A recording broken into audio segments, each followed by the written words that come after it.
এখন আসেন ইনসার্ট। আমরা দেখব ইনসার্টে কি কি কাজ আছে সেটা নিয়ে কাজ করব। আচ্ছা, ইনসার্টের প্রথম অপশন যেটা আছে সেটা হচ্ছে কাভার পেজ। দেখা যায় লেখাগুলো? এই লাইটটা অফ করে দেন না। কাভার পেজ বলতে একটা পেজের বা একটা বইয়ের বা একটা ডকুমেন্টের ফ্রন্ট পেজ। যেমন আমি যদি এটা বুঝাই, এটা যেটা আছে এটা হলো কাভার পেজ। বুঝতে পারছেন? তাহলে যে কোনো বইয়ের উপরের পেজটাই আমরা কাভার পেজ হিসেবে কাউন্ট করি। তাহলে আপনি চাইলে একটা ডকুমেন্ট যখন তৈরি করবেন সেটার সাথে একটা কাভার পেজও ডিজাইন করে ফেলতে পারেন, যে আমি এটা যাতে উপরে থাকে, যাতে আমার ভিতরের ফাইলগুলো ডিস্টার্ব বা নষ্ট না হয়, তাই না? তাহলে সেক্ষেত্রে আমরা একটা কাভার পেজ নিতে পারি। কাভার পেজে ক্লিক করে দেন, এই যে অ্যারোতে ক্লিক করেন, তাহলে মোর অপশনসটা আসে। এখান থেকে বিভিন্ন ধরনের ডিজাইন দেওয়া আছে। আপনার যদি মনে হয় আমি এগুলো থেকে একটা ডিজাইন করে ফেলবো, তাহলে এইখান থেকে আমি মনে করেন এরকম ব্ল্যাক একটা ডকুমেন্ট চাচ্ছি। এখন এখানে ডকুমেন্ট টাইটেলে আপনি যে রকম চেঞ্জ চান, আপনি যে রকম লিখতে চান আপনার বইয়ের নাম বা ডকুমেন্টের নেম, সেটা দিতে পারেন। সাবটাইটেল কিছু থাকলে সেটা দিতে পারেন। অথর নেম পরিবর্তন করতে পারেন। অ্যাড্রেস ট্যাড্রেস যা ইচ্ছা দিতে পারেন। এছাড়াও আমরা অপশনস নিতে পারি, এইখানে পিকচার অ্যাড করতে পারি, সেগুলোও আমরা করতে পারবো যদি আমি চাই। তাহলে পিকচার্সটা দেখি একটু পরে ডিটেলস আলোচনা করতেছি।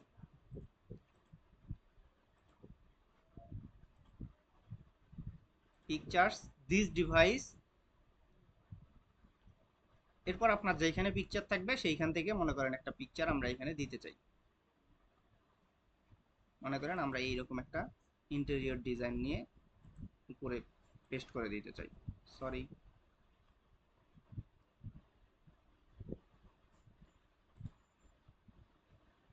বুঝতে পারছেন? তাহলে এইখানে আমরা চাইলে একটা পিকচারও এইভাবে সুন্দর করে অ্যাড করে দিতে পারি।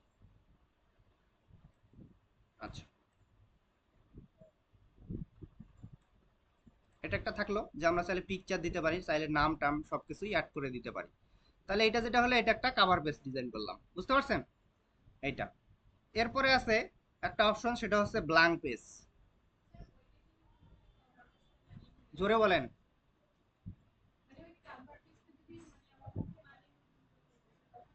হ্যাঁ, সেটা আপনি অনলাইন থেকে ডাউনলোড করতে পারেন, ক্যানভাতে ডিজাইন করতে পারেন, বিভিন্ন জায়গায় ডিজাইন করতে পারেন, ডিজাইন করে এইখানে শো নিয়ে আসতে পারেন। এই পিকচার যেভাবে নিয়ে আসলাম ওইভাবেই মনে করেন যে এই ফুল পেজ আমি করে দিতে চাই এইটারই।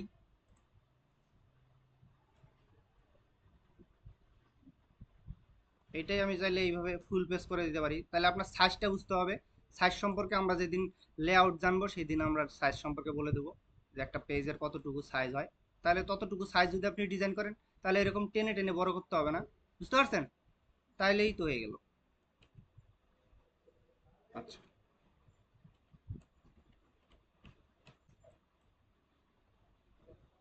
এরপরে দেখেন ব্ল্যাঙ্ক পেজ। ব্ল্যাঙ্ক পেজ বলতে মনে করেন কোনো একটা বিষয়ে আপনি একটা ডকুমেন্ট লিখছেন। নেক্সট পেজে আমি থাকলাম। এখন সেইখানে আপনার মনে করেন যে এর মাঝে একটা পেজের দরকার। বুঝতে পারছেন? এই পেজেও আমার শেষ লেখা, এই পেজে আমি শুরু করব না, এর মাঝে একটা পেজের দরকার, তখন আমি চাইলে একটা ব্ল্যাঙ্ক পেজ নিতে পারি। তাহলে দেখেন একটা ফাঁকা পেজ চলে আসছে এই দুইটার মাঝে। বুঝতে পারছেন? তাহলে এইভাবে চাইলে আমরা একটা ব্ল্যাঙ্ক পেজ নিতে পারি। পেজ ব্রেকটাও প্রায় সেম ভাবেই কাজ করে। এটা হচ্ছে পেজ ব্রেক বলতে একটা পেজের মনে করেন অর্ধেকটা লিখছেন, এতটুকু লিখে আমি লেখা বাদ দিব, এইখানে আর এই পেজে লিখবো না, তাহলে আমি এইখানে ব্রেক দিতে চাই। তাহলে আমি এইখানে ক্লিক করলাম, লেখা যেখানে শেষ সেখানে থাকলো কার্সর, এরপরে প্রেস ব্রেক, তাহলে নতুন আরেকটা পেজ চলে আসলো। বুঝতে পারছেন? এইটাও ব্ল্যাঙ্ক পেজ আসলো। কিন্তু এটা হলো এই যে একটা পেজের অর্ধেকটা লিখে আমি চাইলে blank page break, page break দিতে পারি। আবার আমি যদি ব্ল্যাঙ্ক পেজও দিতাম তাহলেও সেম ভাবেই আসতো। বুঝতে পারছেন? তাহলে পেজ ব্রেক, কাভার পেজ এবং ব্ল্যাঙ্ক পেজ। বুঝতে পারছেন বিষয়টা? এখন আসেন টেবিল। টেবিলে যখন ক্লিক করলাম, এইখানে দেখেন এগুলো যে আছে এগুলোকে আমরা কি বলি? রো, তাই না? এইগুলোকে বলি রো। আর এই পাশে গুলান কলাম। তাহলে কয়টা কলামস নিতে চাই, কয়টা রো নিতে চাই, এইখানে কিন্তু আমি এইখান থেকেও নিতে পারি যদি ছোটখাটো একটা টেবিল হয়। উপরে আমি দেখতে পাচ্তেছি 5 বাই 5। বুঝতে পারছেন? লেখা আছে না? তাহলে এইভাবে আমি চাইলে এইখান থেকে ক্লিক করে নিতে পারি এইভাবে টেবিল। অথবা ইনসার্ট টেবিলের মধ্যে ক্লিক করে এই যে ইনসার্ট টেবিলে ক্লিক করে দিয়ে এইখানে লিখে দিতে পারি যে কলামস নিতে চাই 5টা, রো নিতে চাই 5টা। বুঝতে পারছেন? দিয়ে ওকে। তাহলে এই চলে আসলো আমার একটা টেবিল। এখন এইখানে কাজ আছে, বিভিন্ন ধরনের কাজ। এরোতে ক্লিক করে এই যে এই কর্নারে ক্লিক করে দিয়ে আপনি এটা টেবিলটা চাইলে একটু বড় ছোট মানে থিমটা বাড়াইতে পারেন। আবার কোনো একটা কারণে আপনি মনে করেন এইখানে লিখলেন সিরিয়াল নাম্বার। সিরিয়াল নাম্বারের জন্য আমার কি এত বড় মানে ঘরের দরকার আছে? এগুলোকে বলি আমরা সেল। এগুলো কি বলি? প্রতিটা ঘরকে আমরা বলবো সেল। তাহলে দেখি এত বড় সেলের আমার দরকার নাই। তাহলে আমি কি করতে পারি? এই যে লাইনের উপর যখন কার্সর নিয়ে যাবেন, কার্সরটা হয়ে যাবে এইরকম। বুঝতে পারছেন? দুই পাশে তীরের মতো দেখাবে। এখন ক্লিক করে ধরে আপনি যদি ছোট করে দিতে চান ছোট করে দিতে পারেন। বিষয়টা কি বুঝলেন? আমার যদি একটা রো ছোট বড় করার দরকার হয় তাহলে রো লাইনের উপর যাব, কার্সর নিয়ে গেলে দেখেন এইরকম দেখায়, দুই পাশে তীরের মতো দেখায়। এখন আমি চাইলে একটু বড় করে দিতে পারি। তাহলে আমার যদি কখনো রো বড় ছোট করার দরকার হয় সেটা আমি করতে পারবো। কলাম ছোট বড় করার জন্য আমরা সেটাও করতে পারবো। আচ্ছা, এরপরে আছে আমার মনে করেন কোনো কারণে একটা কলামস বাড়ানোর দরকার হইতে পারে। তাহলে আমি সেটাও কিভাবে করব? এই লাইনের যখন বললাম লাইনের মাঝামাঝি থাকলে রো কি করা যায়? ছোট বড় করা যায়। লাইনে যখন উপরে যাবেন তখন দেখেন প্লাস আইকন দেখায়। এইখানে ক্লিক করলে আপনার রো বা কলামস যদি বাড়াইতে চান এইভাবে কলামস বাড়াইতে পারি। রোর ক্ষেত্রে রোর লাইনের উপরে আসেন, রো এইভাবে বাড়াইতে পারি। ঠিক আছে? তাহলে কলামস এবং রো আমরা চাইলে উপরের দিকে প্লাস আইকনে ক্লিক করে বাড়াইতে পারি। বা এখন আসেন ডিলিট করার জন্য। আমরা যদি সিলেক্ট করি, এই পাশে সিলেক্ট করলাম, তাহলে এটা কি সিলেক্ট করলাম? কলামস। তাহলে রাইট ক্লিক করে এইখানে দেখেন লেখাটা উঠে গেছে যে ডিলিট কলাম। বুঝতে পারছেন? তাহলে আমি কলামস ডিলিট করতে চাই। অথবা সিলেক্ট যখন করলাম এইখানে দেখেন একটা অপশন চলে আসে, এই তো এইখানে দেখেন ডিলিটের অপশনসটা আছে। এইখান থেকেও আমি চাইলে কলামস ডিলিট, ঠিক আছে, ডিলিট কলামস করে দিতে পারি। অথবা লেআউট অপশনে আসেন, দেখেন টেবিল যখন নিলাম তখন টেবিল ডিজাইন এবং লেআউট নামে দুইটা কিন্তু নতুন অপশন চালু হয়েছে, এইখানে আসছে। আমি যদি টেবিল থেকে বের হই তাহলে দেখেন ওই অপশন দুইটা কিন্তু থাকে না, হেল্পের পরে খেয়াল করেন আছে। তাহলে এটা হলো টেবিলের কাজ।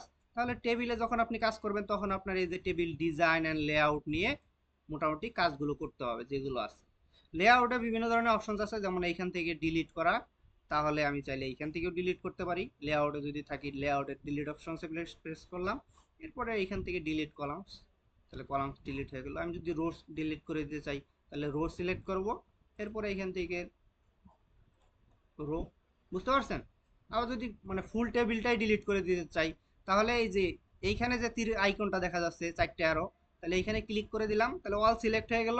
এরপরে ডিলিট অপশনে এসে টেবিল ডিলিট, তাহলে টেবিলটাই ডিলিট হয়ে গেল। বুঝতে পারছেন? আচ্ছা, এখন এইখানে আরো অপশন আছে অ্যাড। মানে আপনি যদি চান, আমি মনে করেন একটা নাম্বার দেই তাতে যাতে আপনি বুঝতে পারেন। আচ্ছা, আপনি মনে করেন চাচ্ছেন চাইরের উপরে একটা কলাম সেট করব বা রো অ্যাড করতে। তাহলে এইখানে খেয়াল করেন এই যে অ্যাবভ দিছে, এখানে বিলো দিছে। মানে উপরের দিকে যদি আমি এইখানে কলামসের আইকন সিলেক্ট করা না, ব্লু মার্ক দ্বারা কি বুঝাইছে? কলামস, সরি রো, তাই না? এদিকে ব্লু মার্ক এই পাশে, তার মানে এদিকে রো। তাহলে রো যদি আপনি অ্যাবভ মানে উপরের দিকে চান তাহলে এইখান থেকে ক্লিক করে দেন, তাহলে উপরের দিকে ফাঁকা হলো। আপনি যদি মনে করেন না আমি নিচের দিকে চাই তাহলে বিলো প্রেস করে দেন, তাহলে নিচের দিকে হয়ে গেল একটা রো অ্যাড। আবার এইদিকে আছে কলামসের লেফট এবং রাইট। আপনি যদি এই কলামসের লেফটে একটা চান তাহলে লেফট সাইডে নিতে পারেন। আপনি যদি আবার রাইট সাইডে চান একটা বাড়াইতে সেটাও বাড়াইতে পারেন।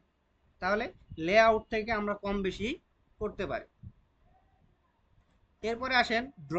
ড্র টেবিলে আছে, আপনি যদি চান অনেক সময় আমরা এইরকম করি যে একটা টেবিলের মাঝামাঝি এরকম ভাগ করার দরকার হইতে পারে, তাহলে এইভাবে ড্র করে দিতে পারি। তাহলে ড্রতে প্রেস করে দিয়ে আবার কখনো দরকার হইতে পারে এই মাঝামাঝি ভাগ করে দিতে পারি, দরকার হয় না এরকম অনেক সময়। তাহলে এইভাবে আমরা চাইলে ড্র করে নিতে পারি। আবার কোনাকুনিও দরকার হয় অনেক সময়, দেখেন যে এই পাশেও লেখার দরকার হইতে পারে, এইখানে একটা বিষয় এখানে একটা বিষয় লিখি। তাহলে সেই জন্য আমরা ড্র টেবিলে ড্র করতে পারি, যে কোনোভাবে ড্র করে নিতে পারি। বুঝতে পারছেন? পরে আছে ইরেজ। আমি চাইলে ইরেজও করে দিতে পারি। যদি আমার এক্সট্রা মনে হলো যে কোনোটা এক্সট্রা হয়ে গেছে সেটা আমি ইরেজ করে দিতে পারি। আবার ইরেজের আরেকটা কাজ হচ্ছে, মনে করেন এই দুইটা অ্যাডজাস্ট করা দেওয়া দরকার। মানে আলাদা আলাদা আছে, আমি একটা কলাম চাই তাহলে, বা একটা সেল চাই দুইটা মিলে, তাহলে এই লাইনের উপর ক্লিক করে দেন, তাহলে লাইনটা ডিলিট হয়ে গেলো, এটা একটা সেলে রূপান্তর হয়ে গেল। বুঝতে পারছেন? এইভাবে আমরা চাইলে টেবিল ড্র মাধ্যমে কাজ করে নিতে পারি। এইখানে মনে করেন এই দুইটা মিলে একটার দরকার হইতে পারে, তাহলে এইভাবে আমরা চাইলে ইরেজ করে দিতে পারি লাইনগুলোকে। এরপরে আমি আবার সিলেক্ট অপশনে ক্লিক দেবো বা ইরেজের অপশনে ক্লিক দিয়ে এটা ইরেজটা তুলে দেবো। এইখানে আসেন একটা অপশন আছে মার্জ, দেখেন মার্জ সেলস। মার্জ সেলটাও ইরেজের মতোই কাজ করে। আমার যদি কখনো দুইটা সেল মিলে বা তিনটা সেল মিলে, মনে করেন এর উপরে আমি একটা চাই যে উপরের দিকে নেব অ্যাবভ, এইখানে চাইছি আমি হেডলাইন দিতে, তাহলে হেডলাইন যদি দেই তাহলে এইখানে একটু এইভাবে কি লিখবো, একটা ফুল কলামসে বা একটা লাইনের মধ্যে লিখবো, তাই না? তাহলে এটা সিলেক্ট করলাম, সিলেক্ট করে এখান থেকে মার্জ করে দিতে পারি, তাহলে দেখেন এখানে পুরো মিলে সবগুলো মিলে একটা হয়ে গেল। এখন আমি এখানে কোনো হেডলাইন লিখতে চাইলে লিখতে পারি। এটা ছোট করে দেওয়ার দরকার হলে ছোট করে দিতে পারি আমি। এইভাবে আমরা চাইলে মার্জ করে দিতে পারি, যে আমার যদি দুইটা সেল বা তিনটা সেল অ্যাডজাস্ট করার দরকার হয় তাহলে আমরা সেটাকে কি করে দিতে পারি।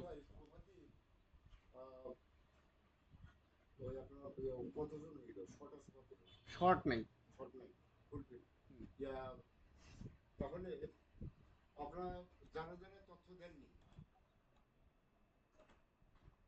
তাহলে এইভাবে আমরা চাইলে একটা টেবিল সুন্দর করে ডিজাইন করে ফেলতে পারি। এখন এরপরে এইখানে আসেন, এইখানে ডিস্ট্রিবিউট দুইটা অপশন আছে। আপনি যদি চান, অনেক সময় আমি এলোমেলো করে ফেলছি, মনে করেন এইটা বাড়ানো কমানো এগুলো কাজ করে ফেলছি, এখন আমি চাচ্ছি নতুন করে নিলে ভালো হতো, সবগুলো কলামসই আমার সেম দূরত্বে থাকুক। এটা বেশি এটা কম আছে, এটা বেশি আছে, এটা কম আছে, এটা বেশি আছে, এরকম আছে না? তাহলে একটা সমান দূরত্বে আমি চাই, তাহলে আমি এইখান থেকে দেখেন ডিস্ট্রিবিউট কলামস, তাহলে কলামসটা আমার ডিস্ট্রিবিউট হয়ে গেল, সবগুলো কলামস সমান হয়ে গেল।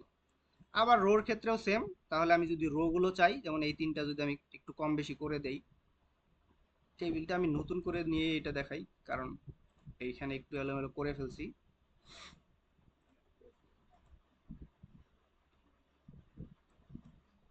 তাহলে কলামসের ক্ষেত্রেও সেম, এইভাবে আমি চাইলে যদি একটা টেবিল মনে করেন যে কখন আমি এইরকম এলোমেলো হয়ে গেছে আমার, এই কি হলো, আয় রে, এখনকার মেয়েরাও টিকটিকি ভয় পায়।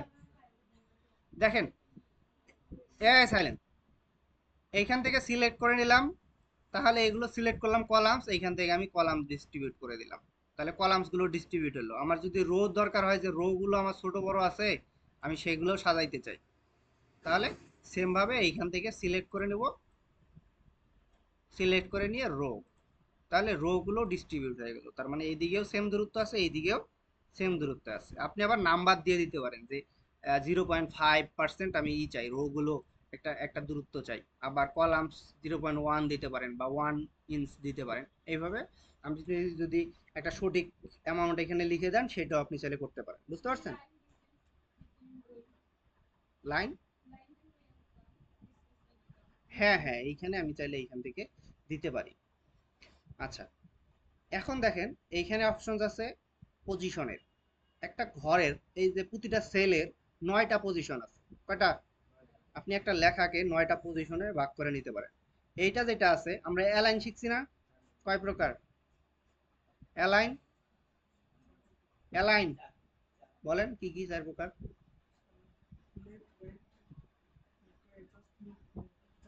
আচ্ছা, জাস্টিফাইকে আমরা অ্যালাইন হিসেবে কাউন্ট করি না।